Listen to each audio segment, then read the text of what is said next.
শীতকালে এই পিঠেটা না খেলে কিন্তু পুরো আফসোস থেকে যাবে। এইভাবে একবার রসবড়া বানিয়ে দেখুন।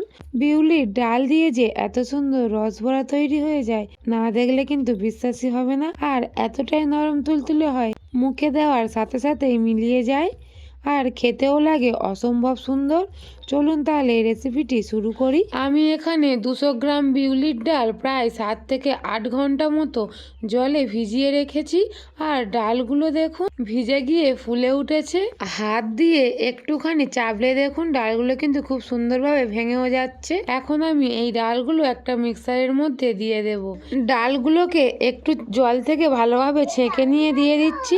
ডালের সঙ্গে কিন্তু কোনো রকম জল দেওয়া যাবে না, জলটা দিলে ব্যাটারটা খুব পাতলা হয়ে যাবে। তো এই যে দেখুন আমি খুব ভালোভাবে ডালটাকে পেস্ট করে নিয়েছি। আর নিশ্চয়ই দেখে বুঝতে পারছেন এর ঘনত্বটা কতটা গাঢ় হয়েছে। ঠিক এইভাবে কিন্তু ডালটাকে পেস্ট করে নিতে হবে। হাত দিয়ে একটু দেখলেই বুঝতে পারবেন একদম কিন্তু মিহিভাবে পেস্ট হয়েছে, কোনো রকম কোনো দানা দানা ভাব নেই। ঠিক এইভাবে বেটে নিতে হবে। এখন একটা পাত্রের মধ্যে ঢেলে নিয়েছি।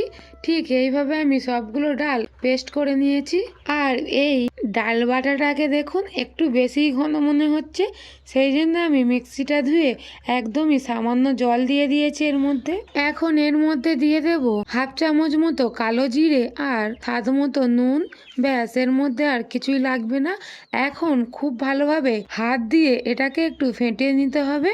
যতটা ভালোভাবে ফেটানো হবে ততটাই কিন্তু এই রসবড়াগুলো ফুলবে। তো এই যে দেখুন আমি কিভাবে ডালগুলোকে ফেটিয়ে নিচ্ছি। প্রায় 10 মিনিট মতো আমি এই ব্যাটারটাকে ফেটিয়ে নিয়েছি।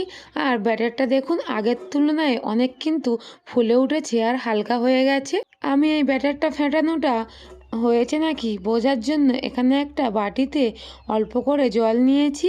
এখন তার মধ্যে ব্যাটার থেকে অল্প একটু নিয়ে এই জলের মধ্যে ফেলে দিতে হবে।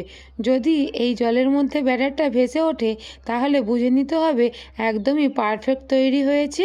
আর এই যে দেখুন কত সুন্দরভাবে ভেসে উঠেছে জলের মধ্যে। এখন ব্যাটারটাকে আমি কিছুক্ষণের জন্য চাপা দিয়ে রেখে দেব। আর এই দিকে গ্যাসে একটা কড়া বসিয়ে দিয়েছি, তার মধ্যে দিয়ে দেব একটা বাটি মাপ করে 1 বাটি চিনি আর তার সঙ্গে 2টো এলাচ মুখ ফাটিয়ে দিয়ে দিয়েছি। এখানে কিন্তু প্রায় 400 গ্রাম মতো চিনি রয়েছে। এখন এর মধ্যে দিয়ে দেব 2 বাটি জল, দিয়ে খুব ভালোভাবে নাড়াচাড়া করে নেব। এখানে আর কিছুই করতে হবে না, শুধুমাত্র চিনিটা জলের সঙ্গে গলে যাওয়া পর্যন্ত অপেক্ষা করতে হবে। আর তারপর 2-1 বার ফুটে উঠলেই গ্যাসটা অফ করে দিয়ে সাইডে সরিয়ে রেখে দেব চিনি শিরাটাকে। তারপরে গ্যাসে তেল গরম হতে বসিয়ে দিয়ে এই ব্যাটার থেকে অল্প অল্প করে নিয়ে আমি এই গরম তেলের মধ্যে ছোট ছোট করে বড়ার মতো করে দিয়ে দেব। এখানে কিন্তু আমি খুব একটা বড় সাইজের রসবড়াগুলো তৈরি করব না, একদমই মিডিয়াম সাইজে তৈরি করছি। আর তেলটা কিন্তু খুব ভালো করে গরম করে নেওয়ার পরেই এই বড়াগুলো তেলে ছাড়তে হবে। তেলের মধ্যে দিতেই বড়াগুলো দেখুন কত সুন্দরভাবে ফুলে উঠেছে।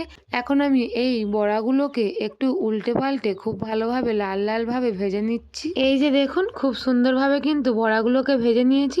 এখন তেল থেকে তুলে নিয়েই ডাইরেক্ট ওই চিনি শিরার মধ্যে রসবড়াগুলোকে দিয়ে দেব। আর দেখতে হবে যে চিনি শিরাটা যেন গরম থাকে। গরম শিরার মধ্যে এই গরম বড়াগুলোকে নিয়ে দিয়ে দিতে হবে। তারপর একটা চামচ দিয়ে খুব ভালোভাবে একটু নাড়াচাড়া করে দিতে হবে। আবারও একই রকম ভাবে আমি গরম তেলের মধ্যে এই ব্যাটারটা অল্প অল্প করে ছেড়ে দেব। বেশ অনেকগুলোই বড়া ছেড়ে দিয়েছি। এখন এগুলোকেও উল্টে পাল্টে একটু আমি ভেজে নেব। খুব ভালোভাবে ভেজে নিয়েছি। এখন এই বড়াগুলোকে নিয়ে একদম সরাসরি রসের মধ্যে দিয়ে দেব।